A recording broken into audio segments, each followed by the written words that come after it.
Hey guys, and welcome back to another Megami tensei video. This time I'm going to be ranking the protagonists from each game based on how powerful they are and the people who they have defeated.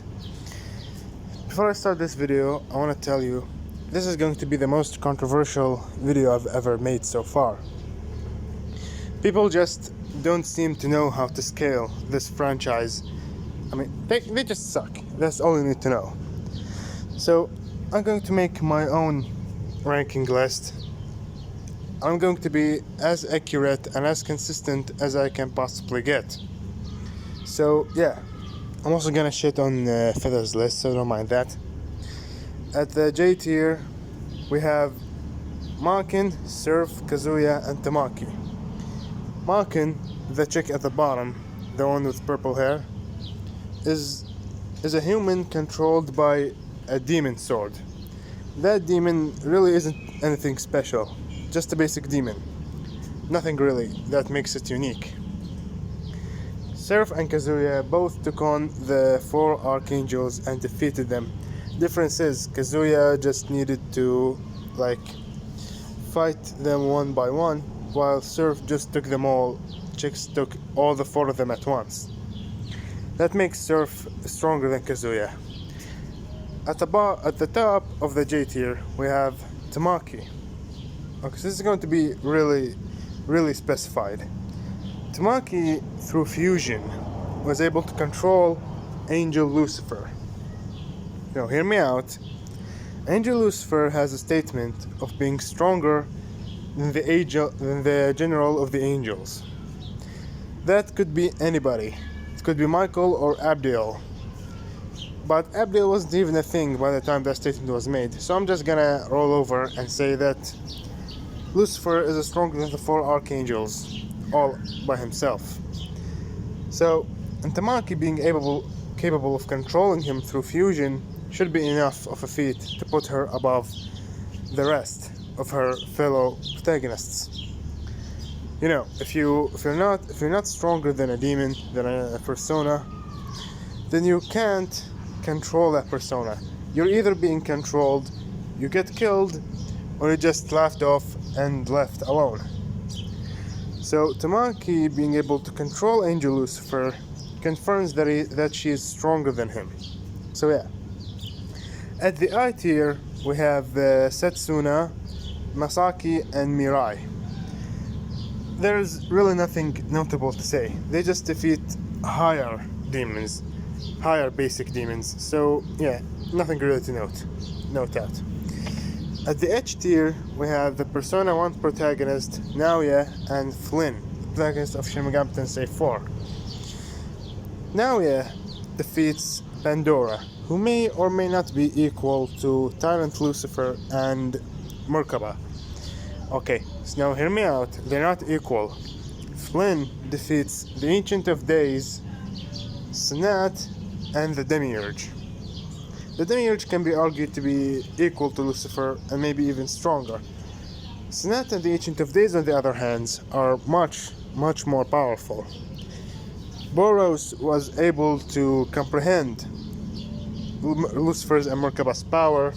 She was able to tell how powerful they are. Snat and the Ancient of Days, however, she was actually pretty terrified of them. She couldn't even comprehend what they were. It's like they were higher existence. It's like Ancient of Days and Snat were existing on a much higher plane than Lucifer and Merkaba. So yeah, that puts Flynn much higher than Naoya. At the G tier, we have Makoto, his female counterpart, and Yu, the protagonist of Persona 3 and Persona 4. Makoto defeats Nyx's avatar using the Great Seal. Even without it, she can consistently attack, damage her, and tank attacks from her. Not the true Nyx, the avatar. Keep that in mind. He doesn't fight the true Nyx, he fights the avatar alone. Yu, on the other hand, defeats Izanagi, and Yu, on the other hand, scales to Izanami and Izanagi. whom are arguably stronger than Nyx's avatar. He also defeats much older and much more experienced persona users than Makoto, so there's that. And at the F tier, we have Joker, Raido, and Seraph. Okay, now hear me out. This is going to be extremely controversial. Some just don't understand how powerful Joker is, and others don't understand how weak Seraph is. Okay, so Seraph scales to Brahmin, who is equal to Kakatsuchi. Okay, now hear me out. Brahmin and Kakatsuchi both have shown to scale above regular Satan. Regular Satan, not the primal Satan. Not the one Nanashi fought, the one Aleph fought. Regular Satan is more powerful than Elohim. Alright? Who's one of the most powerful avatars of Yahweh.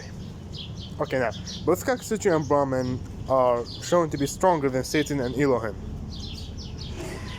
They're still both nowhere near Metatron though, whom Raido fights against. Raido fights against both Kakatsuchi and Metatron. Sure, he may not be able to defeat them by himself, but he scales to them in a way. He just might be able to defeat Kakatsuchi, but I don't think he can defeat Metatron. I mean, even being extremely generous, I think he would be equal to Metatron at his fullest. So, yeah, there's that. At F tier, however, we have at the top of it, Joker, or Rin, or Akira, or however you want to call him. The protagonist of Persona 5, who literally rolls over and defeats Metatron. And then later on proceeds to fight in Strikers. Okay, spoilers alert, for the ones who didn't watch Strikers yet. The final boss, Emma, is capable of controlling Metatron for herself. That makes her far stronger than Metatron, okay? And he just kind of rolls over and defeats her. Okay, sure, along with his friends. But you gotta know, in SMT, having help doesn't necessarily dismiss defeat. Joker was still able to consistently tank attacks and damage her. So, yeah, there's that. He also didn't even need to weaken her as much as he needed to weaken Yaldabaoth in base Persona 5. So, yeah. At the E tier, we have Hibiki, Maya, and Tatsuya. Hibiki defeats Canopus, who is capable of controlling the Akashic Records, which are a piece of the Absoluth. Maya and Tatsuya fight and defeat Nathalotip and Filemon, whom are both holding back by that time. Keep in mind that Tatsuya and Maya are nowhere near Filemon and Nathalotip at full power, so yeah. By that time, they have feats similar to Canopus's scaling. So yeah, I put them at the same tier because of that. Next, at the D tier, we have Akira and Jean, the protagonists of Devil Children. These guys start off the first game by defeating high tier basic archetypes, and then end it by defeating Impio and Emperor. And then later on defeat beings who absorbed each one respectively. These beings, Cypher and Quasar, were going to destroy all of the Adziluth and Valhalla. So everyone from I to E tier so far scales to the Adziluth. They can consistently warp and do shit in there, but nobody has shown or has a statement of being able to destroy the entire thing. Like, unlike these guys here, Jin and Akira, who defeated beings who can, in fact, destroy the entire Adziluth. So yeah, there's that. At the C tier, we have Tadano, Hitidu, and Aleph. Tadano starts off killing true archetypal demons. Now, keep in mind that the weakest true archetypal demon is stronger than the strongest basic archetypal demon. So yeah, Tadano at the end defeats Mem Aleph and Shekinah, whom both scale to Yahweh outside heaven in his weakened state, aka his weakened state. They're not actually equal or stronger than him, nowhere near that, but they scale to him in a way. Hitidu and Aleph, on the other hand, enter a one-on-one battle with Yahweh, and they just win. They just fight him and keep punching him to death. So that puts both Aleph and Hitidu well over to Danu. At the B tier, this is where things get really crazy. At the bottom we have Ringo, or whom I call Apple Girl. She's here because, I don't know, I'll just add her for meme purposes. Next we have Nakajima. In the last Bible, the New Testament, he was given the imperial throne. Claiming the imperial throne automatically puts you at a level similar to Yahweh inside heavens. Yahweh inside heaven is massively more powerful than Yahweh without heavens, so keep that in mind. Nanashi, next we have Nanashi. In Shin Megami Tensei 4 Apocalypse, he fights Yahweh head on. He's not strong enough to put him down by himself, so he uses the power of observation to weaken Yahweh. Keep in mind, no matter how weakened Yahweh becomes, as long as he is inside heavens, he's still more powerful than his full-powered self without heavens. So no matter which way you put it, Nanashi is way stronger than Aleph and Hitidu. So after the battle, depending on what route you choose to go through, Nanashi claims the heavenly throne for himself and becomes equal to Yahweh as well. So Nakajima and Nanashi are essentially equals. Next to them we have, however, this is going to be really controversial. People are gonna really hate me for this, but Abel and Demifiend. Alright, now hear me out. Abel, in the Overlord route, was stated to be climbing heavens to destroy Yahweh. Okay, climbing heavens, which means he went to Yahweh in his universe and tried to destroy him there. And then, in another cutscene, we have Naoya, or Abel's cousin, or his brother, Cain. Okay, that's gonna need a context, and I'm not in the mood to explain it.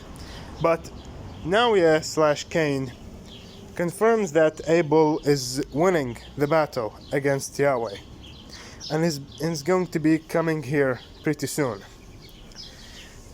Demifiend. Okay, Demifiend. So that's going to be extremely controversial. Way more controversial than Abel's scaling. Demifiend, while severely holding back to add that, is able to fight on par with an endgame Nahobino directly before fighting the final boss. Nahobino, directly before fighting the final boss, has the power to wipe out the heavenly throne in a single attack. That's a full-powered Yahweh level feat, at least. And Demifiend, while holding back, is able to fight on par with him and could very well easily defeat the Nahobino if he wanted. So yeah, that puts Demifiend way above full-powered Yahweh, and by extension equal to Abel and above Nakajima and Nanashi. At the A tier, we have the Nahobino after fighting the final boss. The final boss is apparently Mater Lucifer.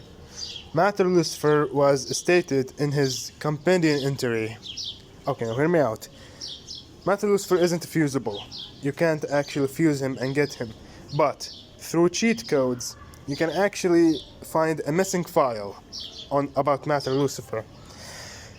In this regard, Mater Lucifer in his companion entry was stated to transcend the heavenly throne and reach a plane of reality not even God can comprehend.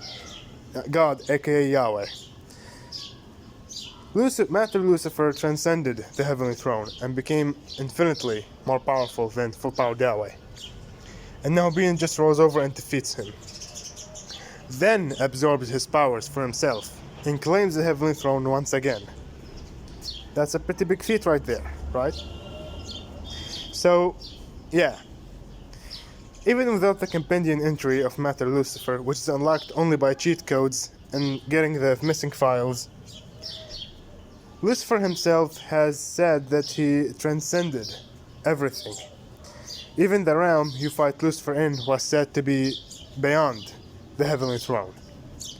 Was said to transcend it. So yeah, there's that. Now, finally, at the S tier, at the top, we have the protagonist of Last Bible 1, Il, who just rolls over and defeats an avatar of the Great Will, or a Great Reason, or the Axiom, whatever you call it. He rolls over and defeats an avatar of it, a direct avatar to add that. That avatar is at least as powerful as Steven. So Il just defeated Steven level entity. That puts him basically at the highest rank. He's the strongest protagonist in the entire franchise so far. I don't know, maybe Ringo will surprise us, but I don't know. We're gonna wait for Soul Hackers to come out. Okay, so that's about it, everybody. If there's anything you might disagree with, just let me know. I'm going to gladly discuss it with you. Goodbye.